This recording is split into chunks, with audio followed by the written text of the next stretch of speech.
তোমরা তো আগের পার্টে দেখতেই পেলে যে আমি রথ দেখতে যাবো বলে রেডি হয়ে বেরিয়ে পড়েছিলাম। ভিডিওটা পোস্ট করতে আমার এতটা লেট হবে আমি ভাবতেও পারিনি। তো পৌঁছাতে পৌঁছাতে আমার তো প্রায় সন্ধ্যা হয়ে গিয়েছিল। গিয়ে দেখলাম আমার মতন প্রচুর রথযাত্রী রথ টানতে গিয়েছিল। আমিও রথের রশ্মিটা ধরলাম। আমাকে দেখতে পাচ্ছ আমি সেই যে।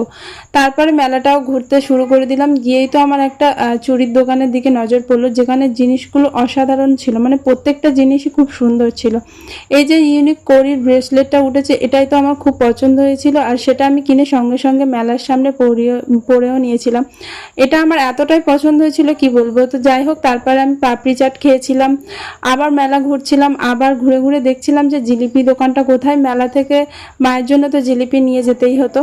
তারপরে এই ব্রেসলেটটা নিয়ে আমি এতটাই ব্যস্ত ছিলাম কি বলবো। তারপরে লাইন দিয়েছিলাম একটু ফুচকা খাওয়ার জন্য। ফুচকা খাওয়া কমপ্লিট হতে পুজোর প্রসাদ নেওয়ার জন্য লাইনে দাঁড়িয়েছিলাম। তারপর প্রসাদ নিয়ে প্রণাম করে বাড়ির দিকে রওনা দিলাম। তোমাদের এবছর রথটা কেমন কেটেছে অবশ্যই জানিও। রাধে রাধে।